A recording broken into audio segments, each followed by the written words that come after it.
A mí me parece muy importante que cuando hayan transformaciones o cambios, es muy importante dotar como de sentido ese cambio, o sea, fijar como cuál es, o construir cuál es ese propósito que tienes en ese cambio, no solamente qué quieres hacer, sino qué quieres lograr, cuál es ese como ese propósito superior. Te da a ti una comprensión y un entendimiento de por qué te debes mover y hacia qué fin te vas a mover. ¿Qué vas a ganar tú durante este cambio? ¿Qué va a evolucionar? Pero ¿qué vas a perder? Porque sobre esas pérdidas hay que conversar, hay que decantar, porque no necesariamente tienen que ser esas cosas que te aten, sino que también te permita como hacer ese proceso de duelo para soltar. Si haces ese tipo de declaraciones, yo creo que es más fácil que el líder se involucre, participe y te movilice ese cambio.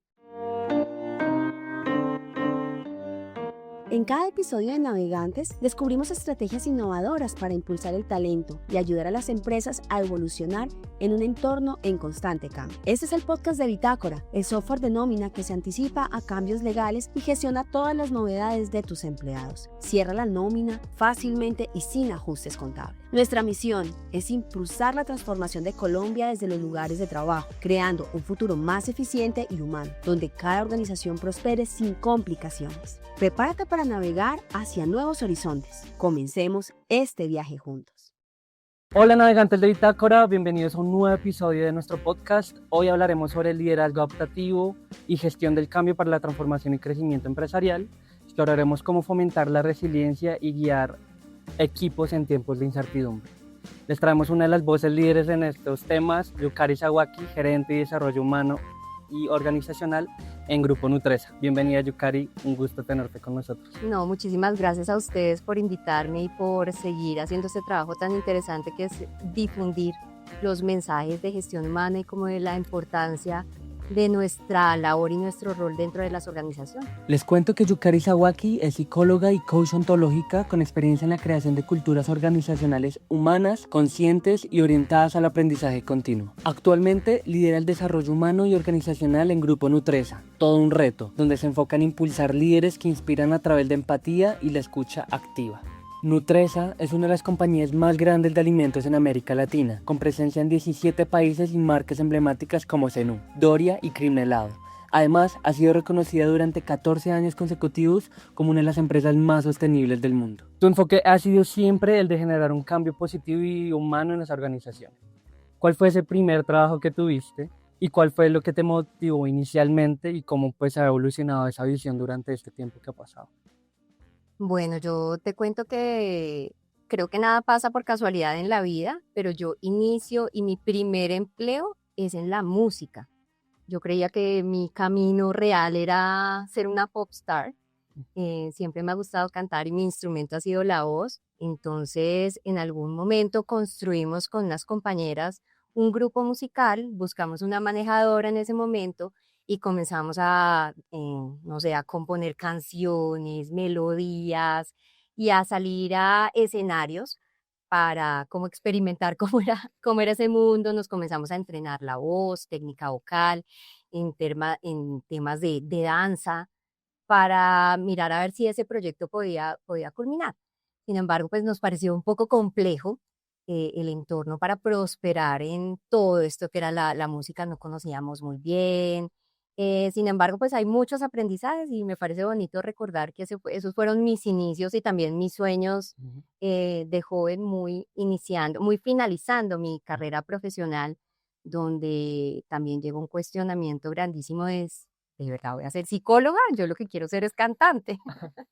Pero bueno, ya ha ido evolucionando muchísimo, siento que agradezco mucho ese periodo de mi vida porque me trajo muchas habilidades, sobre todo en temas de comunicación, de cómo mantener una audiencia viva, atenta, entusiasta, cómo captar la atención de los demás.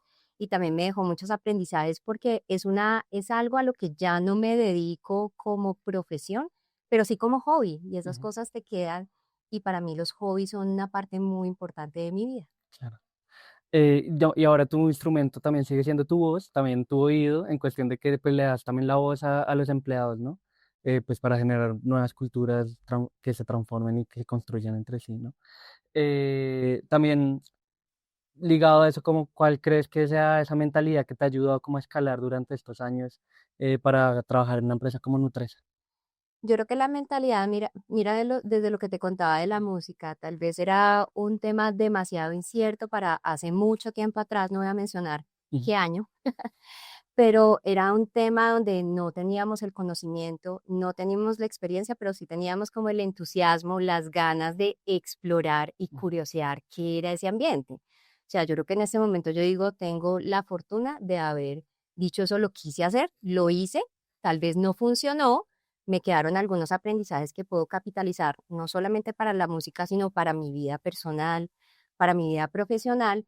Entonces, yo creo que es como un mindset de curiosidad, de no importa, lánzate, así no funcione, está bien, siempre de esas cosas que no funciona, algo vas a sacar provecho, y así lo hice. Y yo creo que sí es algo, siempre he creído que el miedo está muy presente en mí, como una emoción que no, pues que la voy gestionando, pero que me impulsa a hacer cosas, que no me paraliza. Y yo digo, hoy por lo menos hice un sueño realidad o lo intenté. No me quedo con esa frustración de no haberlo intentado. Y para tener, bueno, nos mencionabas como estos factores de mentalidad. Para alguien que, por ejemplo, va escalando en una empresa, en un corporativo, en tu experiencia que hayas visto esos líderes o esas personas que pues van transformándose en el camino, ¿cuáles crees que han sido como esos elementos claves que funcionan para ellos seguir creciendo, ¿no? En una empresa como esta?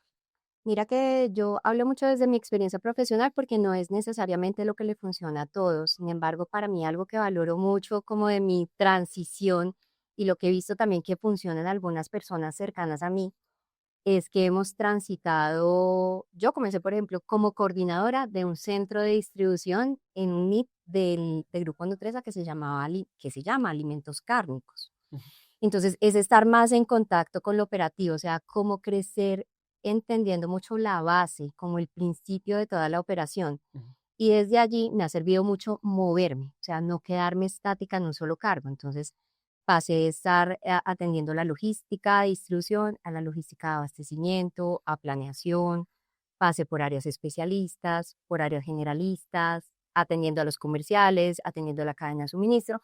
Entonces, yo creo que sirve mucho que desde la gestión humana siempre me he estado moviendo por diferentes áreas y yo creo que eso te ayuda mucho a construir y a fortalecer tu visión sistémica y tu conocimiento del negocio y de toda la cadena de valor completa. claro. Ya como dándole dirección al camino de vida de uno profesional, ¿no? Pero enfocándolo como involucramos a los líderes, a estas personas para que realmente lideren ese cambio de forma auténtica y cercana, no solo el del discurso, sino también el de lo que hacen en el día a día. A mí me parece muy importante que cuando hayan transformaciones o cambios, es muy importante dotar como de sentido ese cambio, o sea, Ujú, fijar como cuál es, o construir cuál es ese propósito que tienes en ese cambio, no solamente qué quieres hacer, sino qué quieres lograr, cuál es ese como ese propósito superior. Yo he visto como en mi experiencia profesional que el sentido te conecta mucho para movilizarte, o sea, es de los motivadores intrínsecos más grandes que tiene el ser humano para moverse a la acción. Entonces, yo creo que entender el sentido amplio del cambio, para qué quieres llegar allá y también cuáles son los costos de no hacer ese cambio o las implicaciones de no hacer ese cambio, a veces puede ser muchísimo más doloroso que no hacer esa misma transformación, te da a ti una comprensión y un entendimiento de por qué te debes mover y hacia qué fin te vas a mover. Entonces, yo creo que para involucrarlos hay que dotar de sentido ese cambio, ¿cierto? Estar como muy alineados en qué queremos lograr y estar conscientes de dónde estamos y hacia dónde queremos llegar, porque tú cuando estás visualizando ese punto B al que quieres llegar, también se genera como una tensión creativa y una orientación de desear lograr algo que está allá y que te va a hacer evolucionar. Eh, y yo creo que en el cambio es muy importante como involucrar a las personas, entendiendo muy bien algo que pues desde el liderazgo adaptativo hablan como mucho como esos facciones o grupos de interés. ¿Qué vas a ganar tú durante este cambio? ¿Qué va a evolucionar? Pero ¿qué vas a perder? Porque sobre esas pérdidas hay que conversar, hay que decantar, porque no necesariamente tienen que ser esas cosas que te aten, sino que también te permita como hacer ese proceso de duelo para soltar.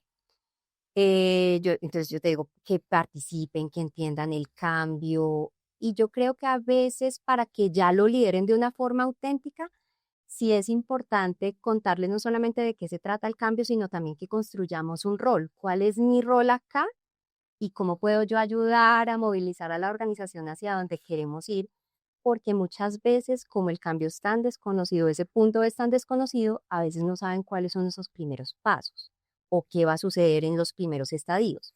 Si tú vas preparando un poco al líder, ¿cierto? Y dándole como mensajes de que no tiene que ser perfecto, que estamos esperando no perfección, sino más como una coherencia, hazlo, así te equivoques y no te vamos a censurar por eso. Si haces ese tipo de declaraciones, yo creo que es más fácil que el líder se involucre, participe y te movilice ese cambio.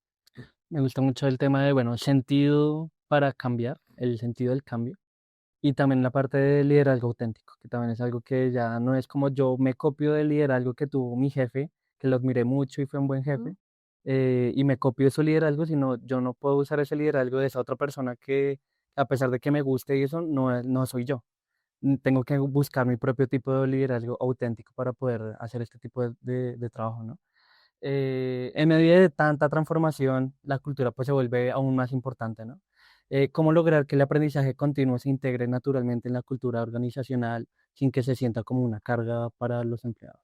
A mí me parece, pues me gustaría como decirte que yo creo que muchas organizaciones confunden qué es el aprendizaje continuo Ujú. y lo asocian más como a un programa de formación o a una capacitación. Esto lo digo es porque yo creo que uno tiene que aprender dentro de la organización a visualizar el aprendizaje continuo como un modo de estar en la organización. Ujú. Y es un modo de estar en el que cualquier momento o cualquier cosa dentro de ella puede representar para ti un punto de crecimiento. Cuando digo eso es que tú puedes aprender en una reunión, tú puedes aprender en un espacio de feedback, si haces parte de un proyecto, puedes aprender de ese proyecto, o sea, todo alrededor de la organización y sus espacios, sus habilitadores, se vuelve un punto de desarrollo.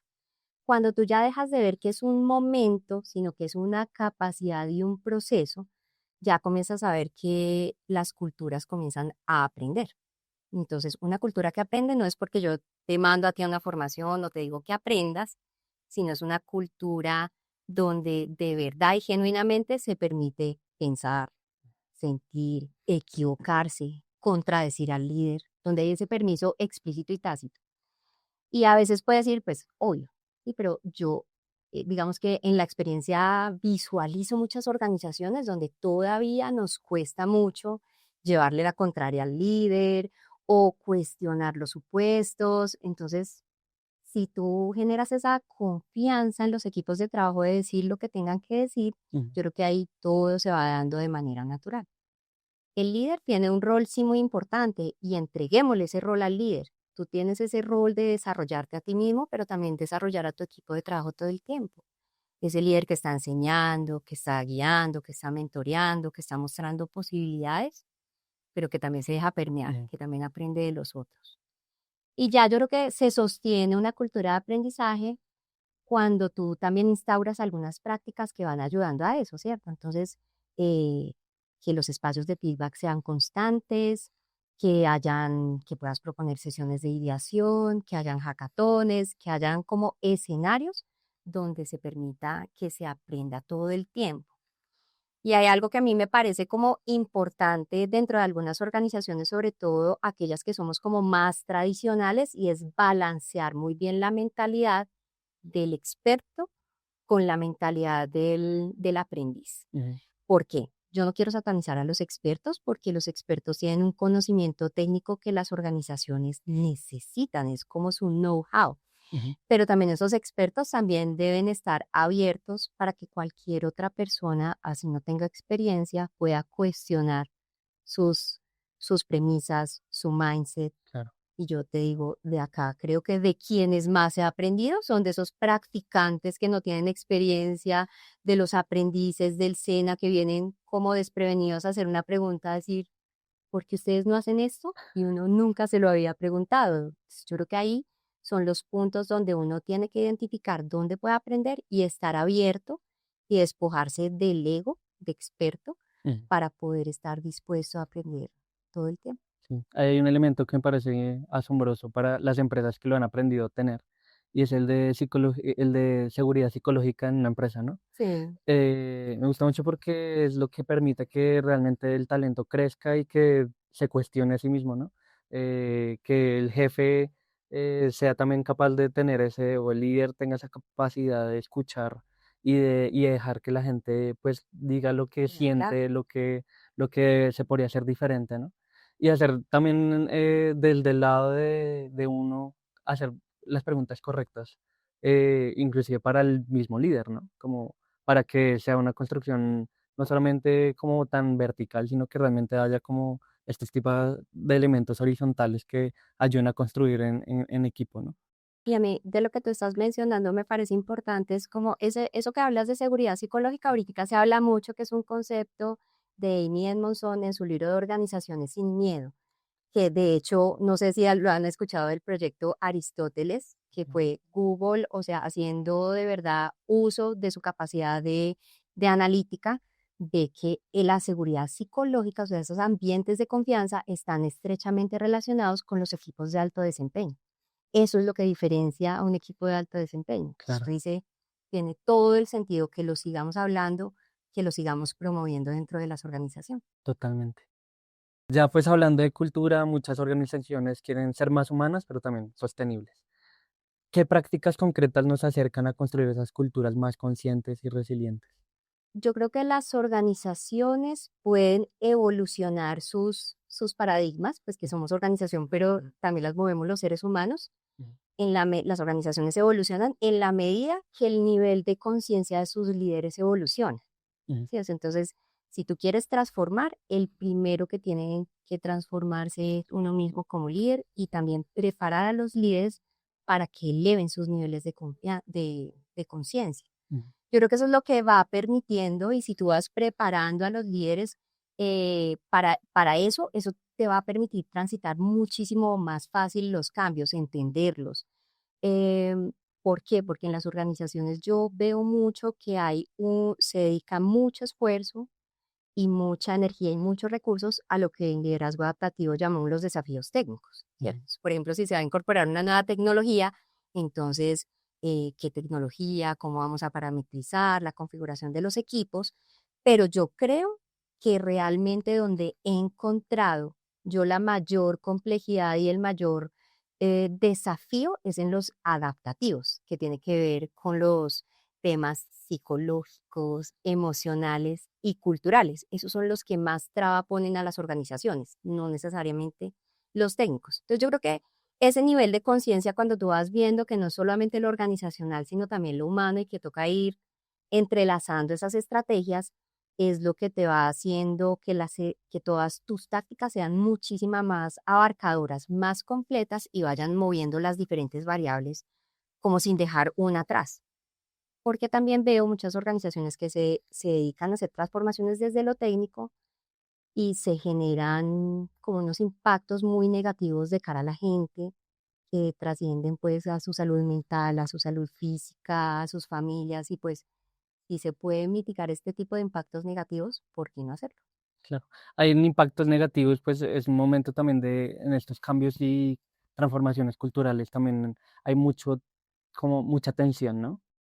También incertidumbre, qué es lo que vaya a pasar, ese clima laboral cambia. ¿Qué estrategias te han funcionado para contener emocionalmente a los equipos y al mismo tiempo mantener su foco y productividad? En un momento en que todo está a caos, hay problemas, van a, no sé, quitar un producto de la empresa, ese tipo de cosas como... Mira, yo creo que a los seres humanos hay emociones como naturales y nosotros parte de lo que nos ha servido mucho es explicarle qué nos pasa en tiempos de cambio, ¿cierto? Tú transitas una curva de aprendizaje o una curva de emociones donde vas a estar tenso, vas a estar estresado, hay negación, confusión. Y yo siento que esas emociones son naturales y se deben dar. O sea, como que ahí no deberíamos hacer nada a menos pues que la emoción ya se desborde, ¿cierto? Entonces, si hay estrés, es normal. O sea, tú también como líder tienes que entender que son procesos no solamente técnicos, sino humanos y que esas son emociones naturales. Si yo veo a mi gente, por ejemplo, que está en duelo porque le están diciendo ya no puedo utilizar esta tecnología y arranquemos de cero por otro lado, es muy normal que la gente pueda sentir tristeza porque está soltando algo que le gustaba, a lo que ya estaba acostumbrado. Y yo digo, si no está triste o si no está estresado, pues sería muchísimo más raro para mí. Entonces hay que validar esas emociones, pero ayudarle a la gente a transitar esa curva. ¿Qué hacemos nosotros como líderes? Que esa curva no se vuelva tan profunda, ¿cierto? Que esas emociones no se vuelvan permanentes hasta volverse un estado emocional, sino que se transite hasta llegar. Tú cómo llegas a la ambición y al lograr y al deseo de soñar que pueda haber algo mejor, algo más centrado en el usuario, en el cliente, que pueda hacer una solución mejor. Entonces, ¿qué sirve en ese momento? Hablar mucho como líder de cómo nos recuperamos y cómo descansamos. Entonces, ejemplo, si hay jornadas de trabajo, tú como líder, ¿cómo estás promoviendo que hayan breaks, que hayan descansos, que hayan pares para que la gente pueda respirar un momento y volver a retomar? Hay un factor como de, bueno, de bastante de escucha hacia el empleado, del líder al empleado. Hay una parte de me preocupo por tu bienestar y el otro de motivación, cómo lo podrían trabajar ellos. Hay como dos pedazos Mm, cuando tú dices motivar a las personas, porque yo siento que uno de los roles del líder sí es parte de motivar y del engagement de los empleados, de su compromiso, ¿cierto? ujú. No hay nada más desmotivante que yo te pida a ti que cambies en algo y yo soy el que no cambio, ¿cierto? O si tú haces algo bien y yo no te lo reconozco, entonces sí es muy rol del líder. Pero también hay una parte que es tu cuota, ¿cierto? Es tu empoderamiento. Es como tú también te motivas per se con lo que estás haciendo, si eso se alinea con tus pasiones, con lo que quieres hacer. Porque si no, también ahí hay como una incoherencia. También deberías también uno ayudarte a buscar o tú mismo buscar hacia dónde orientarte, donde puedas estar como más motivado y así mismo logres unos resultados diferentes. No sé si a eso te haces referencia. Sí, O sea, hay una parte del rol del líder, una parte también de los, automotivación. de los empleados. Algo fundamental en todo este camino de la empatía es cómo convertir la escucha, la empatía, el bienestar en pilares reales del liderazgo. ¿Cómo se convierte esto no solo en buenas intenciones, sino realmente en algo que se pueda aplicar en la empresa? A mí algo que yo menciono mucho es cómo liderar no solamente desde la cima, sino liderar desde el terreno. Mm. Me parece importante el acercamiento genuino a los empleados, a tu equipo de trabajo para escuchar. Cuando tú hablas de empatía, no significa todo decirle sí, a todo comprenderte, sino empatía también a veces es solamente escuchar, es solamente acercarte a conversar, es acercarte a entender. Yo creo que por un lado es importante que el líder entienda que ese es un rol fundamental dentro de los equipos de trabajo y que lo aplique, porque es que realmente si tú no estás cerca de tu equipo de trabajo no vas a poder entender muchas cosas, por ejemplo, cómo distribuyo el trabajo, quién tiene talento para qué, quién está atravesando por problemas. Entonces yo creo que eso es no solamente por un sentido de humanidad para que lideremos desde lo humano, sino también porque eso se va a ver reflejado en los resultados. Cuando entendemos ese match, Mm. del tema de cómo lo humano se conecta con la productividad, yo creo que eso cambia el sentido del para qué lo estoy haciendo de ese modo. Ya de estos años, Yukari, en tu experiencia en Nutresa, de pronto alguna anécdota que quieras contarnos de algún líder o de alguna historia que recuerdes de este camino que te gustaría compartir de la audiencia. Sí, varias. Mira, por ejemplo, nosotros en una época dijimos, vamos a hacer una cultura más innovadora, más ágil, formamos a todo el mundo en temas lo sensibilizamos en la importancia de metodologías de innovación, de agilidad y de todo. Y cuando llegan a la organización se encuentran con políticas restrictivas, con prácticas muy burocráticas. Entonces uno ahí, por ejemplo, es la anécdota. ¿Para qué forma tanta gente si no voy caminando con el tema de movilizar lo humano, pero no móvil organizacional? Entonces mira que ahí dice uno, la embarré, ¿cierto? Varios como metidas de pata. Otra vez dijimos, vamos a formar varios coach ágiles para que se metan dentro de los proyectos organizacionales y puedan también hacer que esto sea más efectivo. Entonces se formaron un pool de profesionales para que fueran coach ágiles. A la vuelta del tiempo, nadie los utilizaba, ¿cierto? Nadie requería de sus servicios porque todo el mundo estaba acostumbrado a que los proyectos los llevaba con su propio equipo de trabajo. Entonces me dice, otra metida de pata, ¿cierto? Formé un agente, pero no habilité a toda la organización para que se acostumbre a hacer las cosas diferentes y esté acostumbrado a que una nueva persona llegue a su equipo de trabajo. Entonces, mira que hay como varias metidas de pata y un acierto, pues tampoco es todo metida de pata. Cuando quisimos también hacer una organización como más orientada al mercado y más flexible, dinámica, más empática hacia el mercado, que nosotros nos debemos al mercado que es nuestro real jefe, hicimos varios cambios en la estructura organizacional y uno fue incorporar investigación y desarrollo. O sea, ya teníamos nuestros doctores, pues los científicos que hacían sus pruebas laboratorio y que pertenecían a a las operaciones industriales, los metimos al área comercial. Entonces los acercamos muchísimo más al mercado para que tuvieran información más rápida, estuvieran más sensibles a todo el feedback del mercado y pudieran comenzar a transformar lo que veían ellos del desarrollo del producto.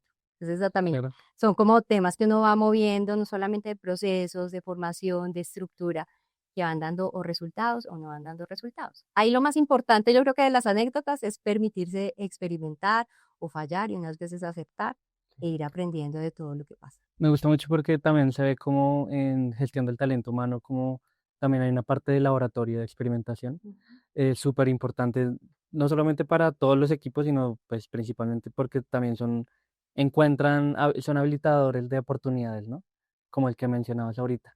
O otras cosas que suceden como la de una empresa puede ser contradictoria en estos temas de transformación. Primero, como decías, en la parte persona y por el otro lado de ya lo operativo de la empresa o ya cómo se gestiona. Entonces es súper valioso por ese lado. Entenderlo también para las empresas creo que es súper valioso. Y ya como para ir cerrando, hay una pregunta que nos encanta hacer y es, ¿qué temas sientes que deberíamos estar conversando en la mesa de los líderes del talento humano hoy? Yo creo que cada vez las voces, y también mira que gracias a estos espacios, las voces de todo lo que es desarrollo humano organizacional va cogiendo mucho más fuerza, porque a veces en su profundidad como que no se entiende muy bien cuál es la labor, ¿cierto? Y la importancia de la labor y de la agregación de valor. Y yo pienso que afortunadamente se han comenzado a hablar de muchos temas que eran muy tabú. Sin embargo, a mí hay uno de los que yo siento que no escucho mucho hablar y es sobre hoy un fenómeno que me parece que es complejo y es la falta de atención y de concentración de las personas. Yo he leído varios estudios, hay uno de la Universidad de California que dice que hemos perdido concentración y que esto se incrementó desde la pandemia y que tiene que ver con muchas cosas como los cambios del scrolling infinito, las redes sociales, pero si tú no estás atento, mira lo que dice esta investigación, dice que podemos en el día cambiar hasta 566 veces de actividad. O sea Ujú. que el cerebro, o sea, es 566 es como loco, el cerebro está acostumbrado a que tienes que tener mucho estímulo, entonces se está desconcentrando constantemente. Ujú. Mira, otra cosa que dice, cuando tú te desconcentras y quieres volver a tomar el rumbo de lo que estabas haciendo, el cerebro como que se enfría y para volver a calentarse y tomar el hilo se puede tardar hasta 30 minutos. ¿Sí? Y otro dato de los estudios de investigación que son reales es cuando tú te distraes, hay como una cierta desconexión cerebral, porque esto sí es neurociencia, se te desconecta la corteza prefrontal. La corteza prefrontal es la que te lleva a ti a tomar decisiones racionales. Entonces yo digo, si tú no estás atento, a mí en muchas mentorías me dicen, ay, yo cómo hago para ser más estratégico. Yo le digo, primero ponga atención, porque si usted no pone atención, ¿qué va a conectar? La base del pensamiento estratégico es conectar. ¿Qué vas a conectar si no has puesto atención? No, ¿qué hago para ser más creativo e innovador? Ponga atención, ¿cierto? Porque si usted no escucha la realidad del cliente, las necesidades del mercado, pues qué soluciones innovadoras vas a llevar si no has entendido bien. Y yo creo que muchas de las bases del talento y de las competencias organizacionales están basados en la atención, en la concentración y en la capacidad de estar presente para el otro. Y yo siento que el impacto es tremendo, peor cuando se habla del líder. Tú te imaginas un líder que no esté presente, que no te esté hablando a ti a los ojos, sino que esté con una pantalla, que no te esté escuchando, que no esté atento al entorno, a sus empleados. O sea, a mí me parece devastador los resultados. Creo que esto, incluso si uno lo traslada y lo cuantifica de cuánto costo, o sea, cuánta pérdida podría tener en productividad la organización, yo creo que nos sorprendemos todos, nos vamos de para atrás y decimos, primero organicemos esto antes de. Me parece que es uno de los problemas y los fenómenos que estamos más enfrentando. Y yo ya creo que no es cuestión de que nos inventemos metodologías para que capturen y que todo el mundo esté llamando la atención y todo, pero también tiene que ver del ser humano de estar en su atención plena, más en el aquí y en el ahora. Y yo siento que todavía no hemos hablado mucho de eso. Entonces, imagínate, yo te digo a ti, ¿cuántas formaciones hacemos? Pero tú no prestas atención, yo pierdo mi dinero formándote porque la mitad de las cosas no le pusiste atención. Entonces, yo creo que en eso tenemos que reflexionar mucho, hablarlo un poco más, porque hoy creo que más en mis procesos de selección, yo más que un pensamiento estratégico, yo estoy valorando mucho que la persona sea capaz de focalizar y tener presencia. Súper. Me encanta, ya veo hasta como una campaña de la empresa y es ponga atención. Me encanta, Yukari. Muchas gracias por esta conversación. Nos llevamos un montón de conocimiento también de todo lo que hablamos de liderazgo, de transformación, de conocimiento, pues, también para el líder se lleva un montón de accionables, inclusive para mí.